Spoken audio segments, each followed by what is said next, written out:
Recentemente, o IBGE divulgou os dados das vendas no varejo agora para o mês de março.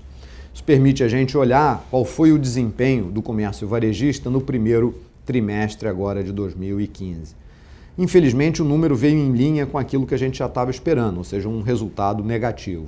No primeiro trimestre desse ano, pensando no país como um todo, o volume de vendas no varejo, e aqui eu estou falando do varejo ampliado, ou seja, aquele que também inclui o comércio de material de construção e de automóveis, as vendas caíram cerca de 8% em relação ao mesmo trimestre do ano passado. E eu menciono aqui volume, né? Ou seja, o volume de vendas descontado a inflação caiu cerca de 8% nesse primeiro trimestre de 2015 em relação ao primeiro trimestre do ano passado.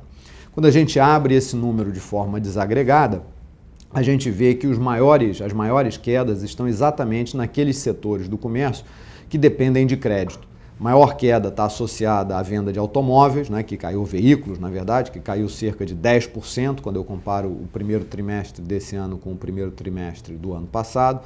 Depois, em segundo lugar, vem os móveis, né, que caíram cerca de 6,5% quando eu comparo esse ano com o ano passado. E o último, né, o terceiro desempenho mais negativo veio da parte de eletrodomésticos. Quer dizer, móveis, eletrodomésticos e carros foram aqueles setores do comércio que mais puxaram, né, para baixo, né, esse desempenho no primeiro trimestre do ano. Como eu disse, esses são setores que dependem muito de crédito, né? As pessoas em geral não compram carro, não compram móveis nem eletrodomésticos à vista. Elas compram de forma parcelada e como o governo vem subindo muito a taxa de juros e os bancos vêm encurtando os prazos de financiamento, a prestação, né, vem subindo e ela, né, não cabe mais no bolso do consumidor, o consumidor acaba postergando a venda ou postergando a compra ou então desistindo dessa compra. Qual é a má notícia? A má notícia é que isso provavelmente não vai mudar nos próximos trimestres. Quer dizer, a gente espera que pelo menos no segundo e no terceiro trimestre a gente ainda tenha um desempenho negativo quando comparado com o ano passado, e só no final do ano é que esse quadro recessivo da economia que gera esse efeito negativo do ponto de vista do consumo, né, e sobre as vendas no varejo, é só no fim do ano que esse quadro negativo pode ter uma chance de começar a ser revertido.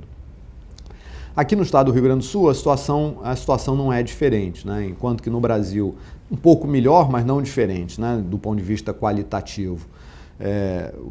Enquanto que no Brasil houve uma queda como eu disse, de cerca de 8% no volume de vendas no primeiro trimestre, aqui no Rio Grande do Sul a queda que a gente observa é da ordem de 5,3% no volume de vendas. O comércio agora, ele está saindo de uma posição um pouco mais privilegiada que ele teve o ano passado. Quer dizer, o ano passado a gente teve, quando a gente desagrega nos 3 maiores setores da economia, a indústria indo muito ruim, o comércio, né, com um desempenho medíocre, um desempenho negativo, mas não tão negativo, e a agricultura ainda com desempenho positivo. Esse ano o que está acontecendo é que o comércio, infelizmente, está convergindo para o que está acontecendo na indústria. Quer dizer, não apenas o setor industrial tem um desempenho negativo, mas também o volume de vendas no varejo vai ter um desempenho negativo. O único setor que ainda continua a puxar a economia para frente de forma significativa é o agronegócio, né? Aonde tanto no Brasil quanto no Rio Grande do Sul nós vamos ter esse ano agora uma safra recorde, cerca de 200 milhões de toneladas de grãos no Brasil e alguma coisa perto de 32 milhões de toneladas aqui no Rio Grande do Sul, sendo que no caso da soja com um recorde aí da ordem de quase 15 milhões de toneladas.